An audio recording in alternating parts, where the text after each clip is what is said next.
Salam Ben A. Donc, cette vidéo, dans le cadre de la partie de vidéo d'indépendance financière, elle porte sur l'immobilier. A et Ben sont intéressés par l'investissement en immobilier. Ça va être leur première, plus ou moins la première fois. Et donc, c'est pour partager l'échange qu'on va avoir sur l'intérêt de la chose, les astuces et le meilleur moyen d'investir en immobilier, que ce soit pour une résidence principale, une RP, ou bien pour l'investissement pur et dur. Donc, Ben A, marhaba bikoum. Merci pour l'invitation. Merci pour ton temps. Merci, Mehdi. Ok, alors moi je vais commencer déjà par une question. C'est pourquoi vous avez pensé à l'immobilier comme moyen d'investissement? Sachant que, vu que je vous connais, je sais que vous êtes capable d'investir ailleurs. Ben, la raison pour laquelle je pense à investir dans l'immobilier, c'est parce qu'il a une valeur sûre et c'est un moyen d'avoir une entrée d'argent, euh, surtout après le financement du crédit. Mhm. Je suis d'accord avec Ben. C'est effectivement une valeur sûre, surtout en ces temps insécures. Si on investit sur les actions, on a vu pendant la crise, tout le monde a fait moins 30, moins 40, voire moins 50% sur leur portefeuille d'actions, que ce soit en Europe ou aux États-Unis, alors que la pierre, elle n'a jamais perdu de valeur. Donc, le caractère sûr de l'immobilier se renforce de plus en plus ces derniers jours. Ça Et comme tombe on très bien. dit, Ça tombe très oui, bien parce que là, aujourd'hui, je suis passé au négatif sur un compte CTO. C'est comme si depuis 2019, je n'ai rien fait. Bon, après, c'est pas grave, ça va reprendre. Mais effectivement. Oui, Ben, je t'ai coupé. et comme on dit, la pierre et l'or donnent. Oui. Bon, Donc, là, oui, en ce moment, il réagit pas très bien, il mais réagit pas très bien, d'accord. oui, t'as raison. Avec la crise, c'est un peu. Certains pensent que c'est tout ce qui est crypto, c'est un peu le nouvel or, mais ça n'a pas l'air vraiment de suivre. Donc, Pers- en tout cas, oui. Personnellement, j'ai jamais fait confiance à la crypto. Moi non plus, jamais investi. J'attends Ouais, toujours j'ai jamais pour investi. rentrer. Exactement. Mais bon, voilà. Alors, on aura quelque chose comme une heure. Je suis à votre disposition. Posez-moi les questions que vous voulez. Oui, J'essaierai de partager. Alors, je tiens quand même à préciser, je ne suis pas un agent immobilier. Je ne suis pas un expert dans le sens certifié, autorisé, je ne sais quoi. C'est juste que j'ai investi plusieurs fois dans des environnements différents, sous des configurations différentes. Et bon, voilà, sans plus. Donc, on est en train juste d'échanger. oui, Euh, à chacun d'aller faire sa propre recherche pour prendre ses propres décisions. Je suis à vous. d'accord. Ok, ok. Exactement à savoir, c'est les étapes à suivre pour qu'on puisse acheter notre bien immobilier. Alors, mais du coup, quand tu parles du bien immobilier, est-ce qu'on est d'accord, c'est de l'immobilier pierre? Parce que, comme vous savez, il y a d'autres moyens d'investir sur l'immobilier. Ça peut être du papier, ça peut être maintenant, depuis quelques temps, tout ce qui est tokenisation. Non, non, je parle du pierre. Oui, OK. Donc, j'en profite quand même, parce que là, vous posez des questions, mais pour ceux qui vont écouter, je vais être très rapide sur les deux autres moyens d'investir. Effectivement, on va rentrer dans la pierre parce que c'est quand même déjà, c'est ce que je préfère. Et aussi, c'est un peu ce qu'il y a de plus concret, de plus commun. Donc, je parlais de l'investissement en papier, ça, il faut juste le savoir, c'est genre les SCPI. Donc, en gros, il y a des fonds qui vont investir en immobilier, que ce soit l'immobilier, ça peut être des bureaux, ou bien ça peut être tout ce qui est habitation, voire même les deux, ça peut être en France ou ailleurs en Europe, voire aux États-Unis, etc., etc. En, en gros, c'est des fonds d'investissement. En prenant, ce n'est pas des actions, mais des parts dans ce fonds-là, ce qui se passe, c'est que vous allez avoir un rendement. Donc, c'est une manière d'investir indirectement dans l'immobilier sans avoir le problème, tout ce qui est des problèmes de gestion de locataires. Parce que parfois, la gestion de locataires, ce n'est pas si simple que ça. Donc, c'est le juste milieu ouais. entre un investissement financier pur et dur et un investissement immobilier avec tous les tracas et tous les risques qu'on peut avoir avec le locataire. Ça, c'est pour le point positif. Maintenant, le point négatif, c'est que généralement, la rentabilité, ça dépend des fonds. Mais déjà, le premier problème, c'est que ce n'est pas une rentabilité qui est contractuelle. Donc, vous aurez une rentabilité historique et indicative. généralement, bah, forcément, vous allez choisir les meilleurs parce que ce n'est pas toujours comme ça. Et ça va tourner autour de 5%, 6%, ça c'est pour les meilleurs. Maintenant, si vous passez par la crise Covid, et s'ils décident de ne rien distribuer, eh ben, ils ne distribuent rien. Ou bien s'ils décident de réduire énormément, eh ben, vous allez subir. C'est ça le problème. Et c'est pour ça que d'ailleurs, je n'en fais Ils pas. ont le pouvoir de ne rien distribuer. Ils font ce qu'ils veulent. Ah, C'est pour d'accord. ça, ce n'est pas contractuel. C'est ça le problème. C'est pas... Hmm. Bon, après, s'ils ne distribuent pas, ça veut dire que l'année d'après, ça va se savoir. Les gens qui ont participé, bien qui ont acheté ces parts-là, ils sont bien sûr mécontents. Il y aura peut-être une vente panique sell. Les nouveaux acheteurs ou bien participants, ils vont hésiter parce que ça va rentrer dans l'historique. Mais sur le principe, s'ils veulent ne rien débourser, ils peuvent ne rien débourser. C'est le Mhm. risque. Moi, je ne le fais pas. Mais il a le mérite d'exister. En tout cas, je ne le fais pas au début. Après, il y a tout ce qui est tokenisation. Alors, tokenisation, je parle de ça dans le sens très large. C'est-à-dire qu'aujourd'hui, surtout avec tout ce qui est la crypto et tout ce qui va avec, et pas que la crypto, pas forcément la crypto, en gros, il y a moyen, il y a des acteurs sur le marché qui vont acheter, bien qui vont lancer un projet et après, vous allez acheter des parts de ce projet. Ça se rapproche Mhm. un peu du papier, dans le sens c'est des parts virtuelles, mais ce n'est pas tout à fait ça parce que pour les SCPI, ils ont déjà plusieurs biens qu'ils possèdent et qu'ils vont mettre en location et vous allez avoir des revenus là-dessus, c'est-à-dire vous allez diversifier. Alors que la tokenisation, généralement, vous allez prendre des parts d'un bien. Exemple, il y a un immeuble X avec 10 étages ou tout simplement une Mhm. maison, aussi simple que ça. Au lieu Mhm. d'avoir, par exemple, comme dans les CPI, comment vous avez besoin de billets d'entrée, il y a un prix à payer. Il y a aussi, il faut passer à la partie, une partie qui est équivalente à la partie du notaire. On n'a pas ça? Ah, oui, oui, Et on oui. a des boîtes qui s'occupent de ces CPI, c'est ça? Les SCPI en soi, c'est un fonds, c'est une boîte. C'est une boîte. D'accord, d'accord. Oui. La tokenisation, donc, c'était un moyen de faire plus simple, c'est-à-dire c'est comme des actions, tu vas acheter des parts toutes petites dans le bien X. Et en contrepartie, tu vas avoir un revenu, soit un revenu à la vente, soit un revenu sur la location. On ne va pas donner les noms, mais je peux vous les communiquer en off. Bon, le Mhm. problème là-dedans, c'est que c'est toujours la même chose. Ce qui est bien, c'est que tu ne gères rien. Ça, c'est un bon avantage. C'est un investissement financier, aussi simplement que ça. Maintenant, ce qui est un peu quand même inquiétant, et ce pourquoi personnellement je n'ai pas osé, même si j'ai fait une étude assez approfondie là-dedans, c'est que ce sera d'autres personnes qui vont gérer. Et finalement, s'il y a des problèmes et il n'y a pas de rente, bah, vous serez impacté derrière. Parce que ce que vous allez prendre, c'est soit des parts à la vente, mais si la vente Mhm. se passe très mal, donc vous serez perdant aussi, ou bien des parts du loyer. Mais si jamais pour X raison il y a une mauvaise gestion et il n'y a pas de loyer, bien, il y a des vacances locatives, bien sûr, ça va se répercuter sur vous. Et si en plus cet acteur-là, ça se passe très mal pour lui, et à un moment donné, les gens veulent se retirer, théoriquement, vous êtes censé pouvoir vendre vos parts et théoriquement, vous êtes censé faire une plus-value. Mais s'il y a une panique sell, eh bien, c'est panique sell. Donc, vous allez perdre même au niveau de vos parts. C'est aussi simple que ça. Donc, en gros, ce qu'il faut retenir, c'est qu'il y a deux moyens de faire l'immobilier. Soit le direct, ce dont on va parler, c'est-à-dire la pierre, soit tout ce qui est papier, tokenisation. Le problème là-dedans, c'est que vous déléguez, il y a des promesses, il y a des gens qui gagnent, ça c'est très important à rappeler. Mais voilà. Et il y Ouais. aura juste un contrat entre l'acheteur et la société qui gère, c'est tout. Et à C'est un n'importe contrat. quel moment, tu peux perdre ton capital Alors, perdre si s'ils l'acteur n'arrivent perd. pas à vendre ou bien s'ils n'arrivent pas à bien gérer. Oui, mais ce n'est pas perdre dans le sens vraiment perdre, parce que bien sûr, c'est régi par des lois, ils ont des fonds de garantie, etc., etc.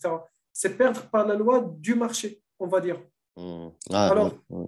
je vais donner du coup un exemple et je vous laisse vous renseigner dessus. C'est BRICS, ça s'appelle, je crois, ma première BRICS ou BRICS ou un truc du genre.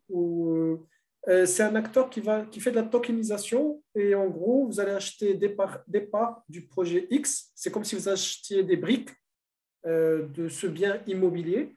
Et ce qu'il va vous proposer, c'est un pourcentage ou bien une rente sur ses propres loyers. Maintenant, si à un moment donné, parce que j'avais bien poussé quand même, vous pouvez trouver pas mal de vidéos qui parlent de ça parce que ça fait le buzz actuellement. J'avais même appelé leur service parce que j'avais des questions, parce que j'étais à deux doigts d'investir dedans. Parce que ce qui est bien, c'est qu'avec un petit montant, vous pouvez déjà investir. Ce qui est quand même Ouais, pas mal. c'est ça l'avantage. Ouais.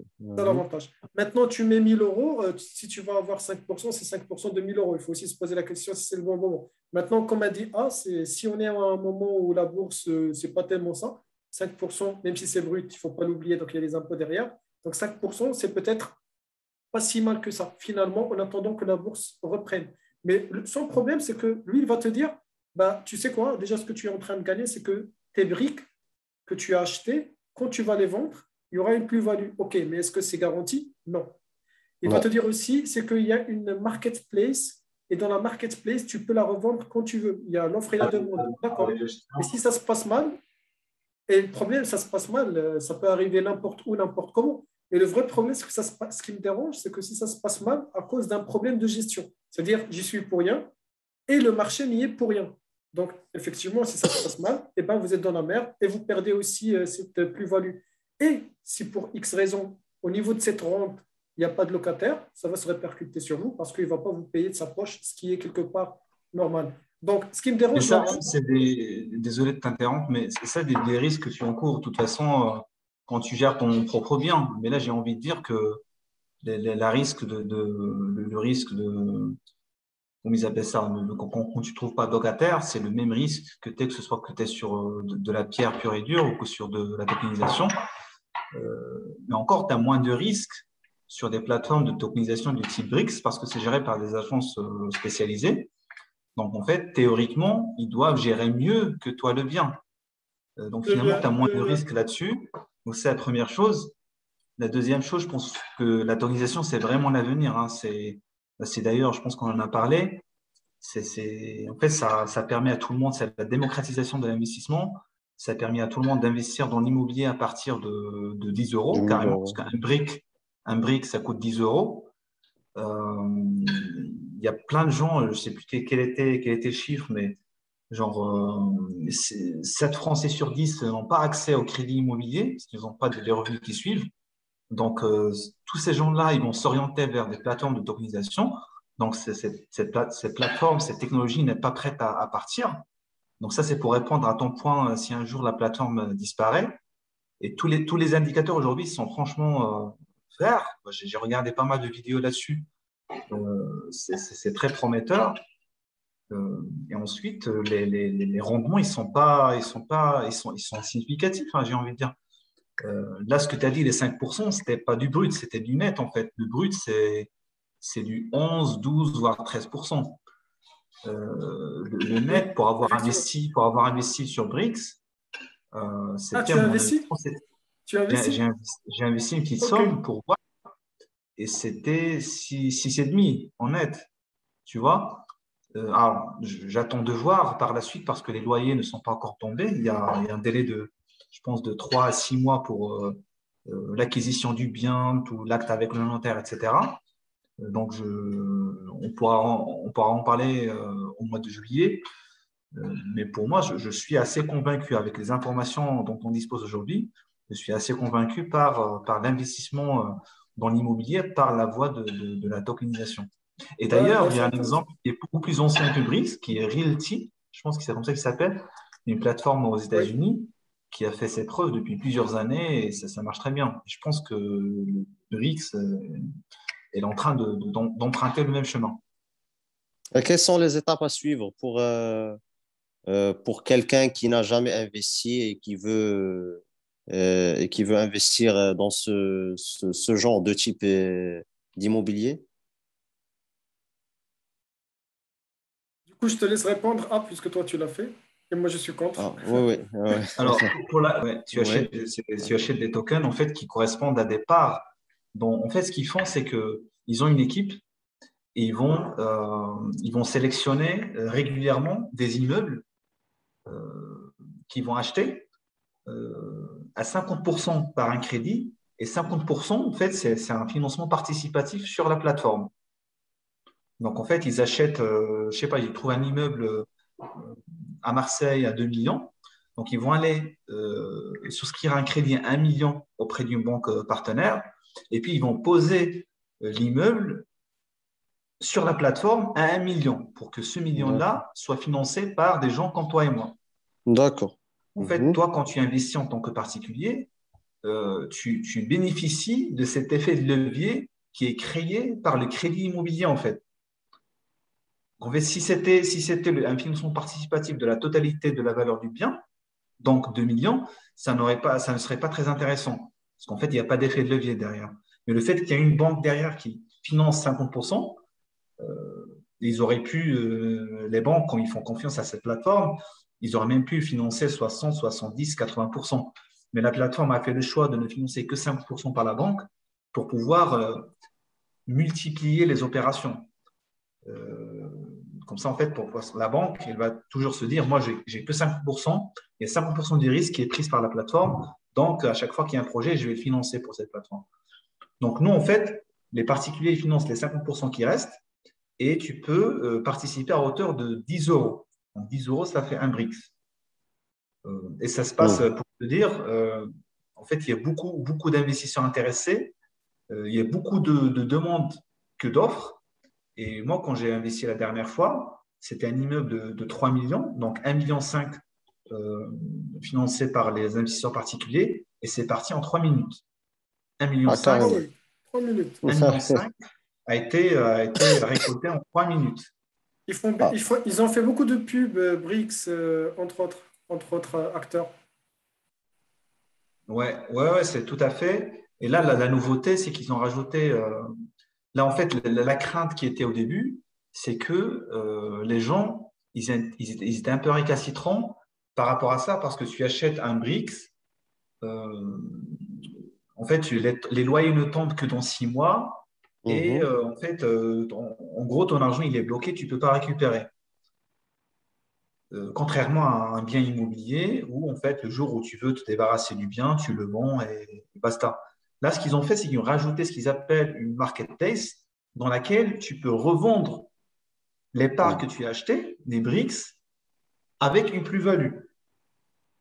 Donc, si aujourd'hui tu achètes des BRICS, tu touches des loyers pendant 2-3 ans, et si à la 4e année tu veux vendre tes parts, tu peux très bien les vendre sur la plateforme avec une plus-value. Il y a des gens qui seront prêts à les acheter. Donc, ça, c'est encore une fonctionnalité qu'ils ont rajoutée. Donc, voilà, je suis très convaincu par cette façon de faire. Après, que ça a des avantages comme ça a des inconvénients. Mais je pense que aujourd'hui, c'est une vraie option pour les gens qui souhaitent investir dans l'immobilier, que ce soit des novices ou des aguerris. Ah oui, c'est intéressant. Et pourquoi les loyers tombent après 6 ou bien 7 mois? Parce qu'en fait, c'est le temps que ça prend pour que l'opération soit concrétisée, tous les actes du notaire, actes de propriété, etc. Ça, c'est la première chose. Et la deuxième chose, il y a souvent des travaux à faire. Ils achètent des immeubles avec plein de travaux à faire. Et pour que ça soit intéressant côté prix, donc c'est le temps que ça prend pour que les travaux soient effectués et pour que les locataires soient trouvés surtout, parce que généralement, c'est des immeubles vides. D'accord. C'est ça. Ouais, c'est intéressant comme projet. Ouais. Mais parce que moi, je vais poser une question, c'est genre, si ça fait faillite, comment ça se passe pour les actionnaires? Je dis actionnaires, c'est-à-dire ceux qui ont investi. En fait, pour moi, c'est pas un grand risque, hein, parce que là, tu as déjà 50% qui est financé par la banque. Et en fait, je sais pas, la plateforme, elle a fait faillite dans 10 ans. Il y a déjà 10 ans de capital qui a été remboursé, plus les intérêts, bien sûr. Donc, il y a déjà 10%, on va dire, du crédit qui a été remboursé pendant ces 10 ans. Mais plus, hein, si on est sur un crédit à 20 ans, à 10 ans, on a remboursé 50% du crédit bancaire. Donc, il n'y a que 50% à rembourser à la banque. En plus de ça, le bien, il a pris en valeur. Donc, si on l'avait acheté à 2 millions, aujourd'hui, il coûte 3 millions. Donc, en fait, pour moi, il n'y a pas de risque, hein. Il y a 50% qui va partir à la banque et le reste, il va partir aux actionnaires quand le bien sera vendu.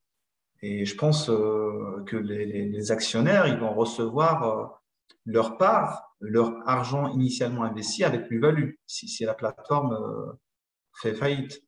Je Et ne pense pas qu'il y ait un risque là-dessus, hein. si ça marche pas dès le départ, qui va rembourser le crédit? Est-ce que les actionnaires ou bien la société qui s'occupe du projet? De crédit, tu vends le bien immobilier et tu rembourses, hein. Tu fais un Oui, rachat de bien, en fait. oui, oui, oui. Mais si jamais ils vendent le bien, euh, euh, par Ah, exemple, ils achètent, hmm. par exemple, la valeur du bien, c'est 2 millions d'euros, ils vendent le bien à 1,5 million. Comment ils Pourquoi ils font vont, ça? Pourquoi ils feraient ça? si jamais il y a une crise ou je sais pas, ce qui peut arriver? Après, ouais, c'est un risque, hein. C'est pas, il n'y a pas, il y a pas, il y a pas il y a pas de risque zéro. Donc là, effectivement, c'est un risque qui, pour moi, c'est un risque assez improbable, mais ça existe, ouais. Et qui est censé rembourser cette partie-là, la différence à la banque? Bah, je pense, dans tous les cas, la banque, c'est la première qui sera remboursée. Oui, bien sûr, bien Et sûr. c'est les actionnaires qui vont prendre le coup, hein. D'accord. C'est toi et moi. Après, pour moi, en fait, quand on accepte d'investir son argent, on accepte, il y a toujours Le un risque. risque. Oui, Mais bien là, pour sûr. le coup, je pense que les risques, il est acceptable. Ouais, Mais effectivement, il y a pas d'investissement sans risque. bien sûr, oui, oui, je suis d'accord. Ouais. Ben, merci pour ces infos. Je t'en prie. Moi, Alors, peut-être cette revenir sur des. partie-là, Tu Peut-être es là? revenir. comment? Non, j'allais dire peut-être revenir sur les. Comment en fait, cette vidéo était censée instruire les gens sur les bases de l'investissement De immobilier, peut-être l'immobilier. revenir sur les bases, sur la question initiale de Ben. Ouais. Quelles sont les étapes pour investir dans la pierre? Oui, oui, oui. Bah, juste Ouais. pour conclure là-dessus, moi personnellement, j'avais un peu investigué là-dedans et ce qui m'a refroidi, c'est cette partie gestion déléguée et le risque en cas de mauvaise gestion, etc. Et donc, c'est la raison pour laquelle je préfère gérer moi-même dans la mesure du possible et prendre les risques moi-même. Effectivement, c'est intéressant sous certaines hypothèses. Ça a le mérite d'exister, ça a le mérite C'est intéressant, d'être une on en option. parlera après, me dit Oui, MM. oui, oui. D'accord. Alors, du coup, pour revenir sur la pierre. Donc, OK. Ouais.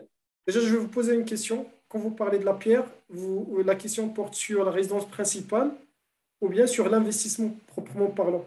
Ça, c'est une question parmi les questions que j'allais poser. Ce qui est intéressant de commencer par la résidence principale ou bien par un appartement pour l'investissement. Alors, la réponse, on va dire un peu naturelle, c'est de commencer. Alors, du coup, je te poserai une question. Est-ce que tu poses la question dans une perspective d'investir quand même dans l'immobilier après, si tu commences par la RP, ou bien l'ambition, c'est de faire une RP et peut-être tu vas investir ailleurs, là où ça n'a rien à voir avec l'immobilier. L'objectif pour moi, c'est d'investir dans l'immobilier. OK. Alors, la réponse la plus simple et directe, c'est de commencer par investir et laisser la RP pour la suite. D'ailleurs, à propos de la RP, il y a même tout un débat. Est-ce qu'il faut acheter sa RP ou pas? On peut en parler après. Mais pour répondre à la question, pourquoi? Alors, moi, je tiens à le préciser quand même, je suis contre le principe du crédit, de prendre un crédit pour investir. Mais pour ceux qui sont intéressés, et c'est un peu la majorité, et chacun fait comme il veut, euh, l'intérêt de la chose, c'est que tu vas prendre, tu as besoin d'un crédit, vous avez tous une bonne situation, en CDI, etc. Donc, quand vous allez voir la banque vous demander un crédit, vous allez le demander pour soi-disant la RP. Forcément, vous allez obtenir le crédit sans le moindre problème, avec les meilleures conditions. Et effectivement, vous allez utiliser cet argent pour investir. Maintenant, vous avez fait le premier investissement qui est locatif. Normalement, vous avez fait votre travail et vous dégagez une marge bénéficiaire. Quand vous allez revenir la deuxième fois pour voir la banque, vous revenez avec un dossier qui est encore plus fort parce que vous êtes toujours locataire, vous cherchez toujours votre résidence principale et maintenant vous avez un bien qui est sous crédit, mais les revenus, parce que normalement il faut que les revenus dépassent minimum de 30%, les charges, y compris le crédit que vous avez sur le bien. Donc vous revenez bénéficiaire parce que sur le coup, vous avez un petit billet qui rentre en positif Et dans 20 ans, vous aurez un bien, ou bien dans 25 ans, qui vous appartient. Aujourd'hui, c'est 20 ans, pour plusieurs raisons, parce qu'ils ont un peu compliqué les choses. Et donc ça, rien ne vous empêche de le refaire 10 fois, il n'y a aucun souci. Chaque fois, la banque, elle va accepter votre dossier, parce que presque tout le monde a le droit RP et vous avez un bon dossier. Donc, pour répondre à la question, il vaut mieux commencer la, par investir et après, on va aller à la RP parce que si vous faites l'inverse, c'est-à-dire vous commencez par la RP, quand vous allez partir, à moins que vous payiez votre RP cash, ce qui est un tout petit peu compliqué en Ile-de-France, mais tant mieux pour vous si c'est possible, mais ce n'est pas le cas pour la plupart. Donc, si vous prenez un RP, c'est que vous avez un crédit sur 25 ans. Chaque fois que vous allez revoir la banque pour demander un crédit, ça tombe mal parce que vous êtes déjà passif de Déjà, ce oui. crédit. Et si ça se trouve, ça va dépasser les 30% de votre solvabilité. Et du coup, vous tirez une balle dans les pieds. Et voilà. Hmm, Donc, je hmm. pense que ça répond à la question si vous avez des questions. Et sinon, on Oui, peut ben, juste poser la question. Déjà, est-ce qu'il faut acheter sa RP? juste une question par rapport à la déclaration à la banque que ça sera une résidence principale. Est-ce que ça va pas jouer contre nous pour un deuxième achat? Vous avez le droit de changer d'avis, premièrement. Et Ah, surtout, d'accord. la banque a le droit Et de ça sera pas donner. mentionné dans un contrat qu'on va signer, Non, non? non, je sais même pas si. Non, non, je crois pas que ça va être. Je ne me rappelle pas si on met ça sur le contrat, mais on s'en fout royalement. En plus, la deuxième fois, qu'est-ce qui t'oblige à aller voir la même banque? Si tu as un bon dossier, tu as un bon dossier. Surtout, tu es jeune, tu as une situation stable.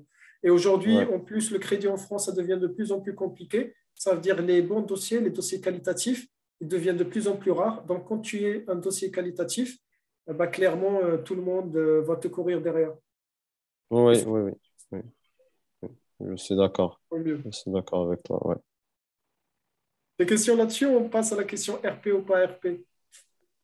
Ah, tu as des questions ou pas? Non, RP ou pas RP.